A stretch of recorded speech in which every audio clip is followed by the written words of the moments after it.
काम वाली बनी सौतन। कोमल गांव की एक सीधी सादी लड़की है। उसकी शादी को 3 साल बीत चुके हैं।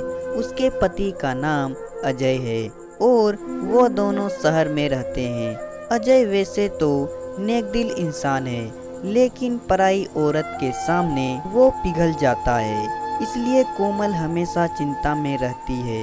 ऑफिस के आने के बाद हर रोज कोमल अजय का फ़ोन चेक करती है। अजय, क्या कोमल, तुम हमेशा मेरे ऊपर शक करती रहती हो। कोमल, मुझे तुम्हारे ऊपर कोई भरोसा नहीं है। पता नहीं बाहर क्या क्या करते रहते हो। कोमल को हमेशा शक लगा रहता है। इसमें कोमल की कोई गलती नहीं है। ऐसे ही दिन बीतते रहते हैं। इतने में कोमल गर्भवती हो जाती है और डॉक्टर साहब कोमल को घर का कामकाज करने से मना कर देती है। कोमल अजय से कहती है, कोमल, डॉक्टर साहब ने तो मुझे कोई काम करने से मना कर दिया है, अब क्या होगा। अजय, एक काम वाली बाई रखनी होगी। तुम चिंता मत करो, मैं सब कुछ संभाल लूँगा। अजय काम वाली बाई की खोज करता है और 2 दिन बाद रितु नाम की एक औरत घर पर चली आती है और कहती है, रितु, मैंने सुना है आप लोग काम वाले की तलाश में हो, मुझे रख लो, मैं बहुत अच्छा काम करती हूँ। रितु की उम्र 25 से आसपास है और वो बहुत सुंदर भी है। रितु को देखकर अजय पिघल जाता है और कहता है, अजय, हाँ हाँ हाँ, हम तुम्हें रख सकते हैं, बिल्कुल रख सकते हैं। कोमल, नहीं नहीं, रुको, पहले जांच तो कर लेते हैं कि इसका घर कहाँ है, यह आई कहाँ से है। अजय, उसकी क्या ज़रूरत है कोमल, अभी हमें काम वाले की ज़रूरत है, हम इसे रख लेते। अजय कोमल की बात नहीं सुनता है और रितु को काम पर रख लेता है। रितु घर के कामों में लग जाती है, मगर उसके काम से कोमल बिल्कुल खुश नहीं है। वो हर काम आधा अधूरा करती है और काम से ज़्यादा समय सजने धजने में लगा देती है। अजय तो बस रितु को देखता ही रहता है। कोमल, अजय, अभी तक तुम तैयार नहीं हुए हो, आज ऑफिस नहीं जाओगे। अजय, नहीं कोमल, आज अच्छा नहीं लग रहा है। कोमल आराम करती रहती है और अजय बैठकर पूरा दिन रितु को देखता रहता है। रितु, अरे साहब, क्या देख रहे हो। अजय, तुम्हें देख रहा हूँ। रितु, तुम कितनी सुंदर हो। यह सुनकर रितु शर्मा जाती है और कहती है, रितु, ऐसा ना बोलो साहब, मालकिन सुन लेगी और बवाल हो जाएगा। अजय, तो फिर आज रात को जब तेरी मालकिन सो जाएगी तब घर के बाहर चली आना, हम दोनों बहुत गप्पे लड़ाएंगे। यहाँ अजय रितु का दिल बहलाने में लगा हुआ है और उधर कमरे के अंदर बैठकर कोमल सोच रही है, कोमल, आखिर अजय को हुआ क्या है जो रोज ऑफिस जाने के लिए मरता था, वह आज ऐसे ही घर पर क्यों बैठा है। कुछ तो गड़बड़ है। रात को कोमल खाना खाकर सो जाती है। अजय इसी के इंतजार में था। कोमल के सोते ही अजय घर से बाहर चला गया।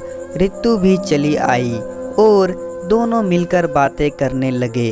अजय, रितु, तुम्हें पता है तुम्हारे बाल बिल्कुल रेशम जैसे हैं। रितु, ऐसा ना बोलो साहब, मुझे शर्म आती है, मैं सच बोल रहा हूँ और तुम्हारी आंखें इतनी सुंदर है कि क्या बताऊँ।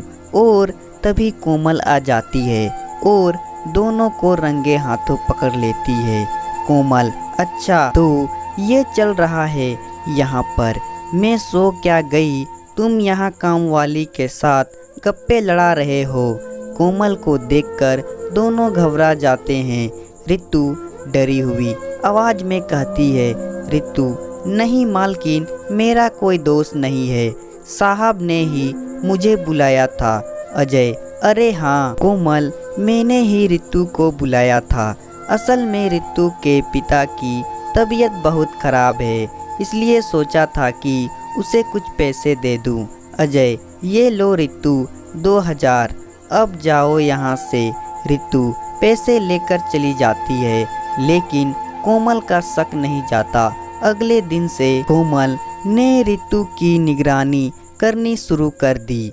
कोमल, ये रितु मुझे कुछ ठीक नहीं लग रही है और अजय का तो कोई भरोसा ही नहीं है। ऐसे ही कुछ महीने बीत गए। इन महीनों में अजय रितु पर पूरे तरीके से फिदा हो गया। उसने रितु की तनख्वाह भी बढ़ा दी। रितु भी काम चोरी करने लगी। एक दिन कोमल ने देखा कि उसके कमरे में से उसकी घड़ी गायब है। कोमल ने इधर उधर ढूंढा, लेकिन घड़ी नहीं मिली। कोमल, घड़ी ऐसे तो गायब नहीं हो सकती। कल रितु आई थी, यहाँ जरूर उसी ने ली होगी। उसके ऊपर मुझे पहले से ही डाउट था। अजय, अरे नहीं कोमल, रितु इतनी बुरी भी नहीं है। तुम्हारी घड़ी कहीं गिर गई होगी। अजय मानने को राजी ही नहीं कि रितु ऐसा कर सकती है। उसके बाद से हर 2 दिन में घर से कुछ न कुछ गायब होने लगा। मगर अजय ने रितु को काम से नहीं निकाला, क्योंकि वो तो रितु से प्यार कर बैठा था। कोमल ने सोचा कि कुछ तो करना ही पड़ेगा और इसके कुछ ही दिनों बाद कोमल अपना पेट पकड़कर बैठ गई और दर्द हो रहा है, पेट में बहुत दर्द हो रहा है। अजय और रितु दौड़कर आए। अजय ने कोमल को अस्पताल ले जाने के लिए गाड़ी बुलाई और रितु के हाथ में घर की चाबी देकर अजय कोमल को लेकर निकल पड़ा अस्पताल की तरह। कुछ देर बाद कोमल के चिल्लाना बंद कर दिया और कहा, कोमल, पेट दर्द ठीक हो गया। अजय, चलो अब घर वापस चलते हैं। अजय, लेकिन अभी तो तुम दर्द से तड़प रही थी। कोमल, हाँ, मगर अब मैं ठीक हूँ। अब चलो वापस घर। ड्राइवर ने गाड़ी घुमा ली। घर के सामने पहुँचते ही कोमल ने देखा कि घर का दरवाज़ा खुला हुआ है। कोमल अजय के साथ घर के अंदर घुस गई और उसके बाद जो हुआ वो अजय ने कभी सोचा भी नहीं था। उन दोनों ने देखा कि रितु घर का सारा सामान इकट्ठा करके एक पोटली में बांध रही है। दोनों को देखकर रितु चौंक गई। रितु, अरे आप दोनों तो अस्पताल जाने वाले थे। कोमल, मैंने पेट दर्द का नाटक किया था। मुझे पता था कि तुम एक चोर हो, इसलिए मुझे यह नाटक करना पड़ा। अजय, जी रितु जी, मुझे तुमसे यह उम्मीद नहीं थी। कोमल, अजय, पुलिस बुलाओ। रितु कोमल के पैर पकड़कर रोने लगी। रितु, मुझे माफ़ कर दो मालकिन, मुझसे गलती हो गई। मगर कोमल ने एक भी बात नहीं सुनी। कुछ देर बाद पुलिस आ गई और रितु को अरेस्ट करके ले गई।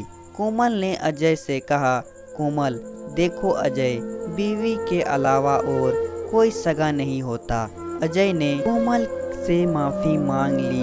अजय, मुझे माफ़ कर दो कोमल।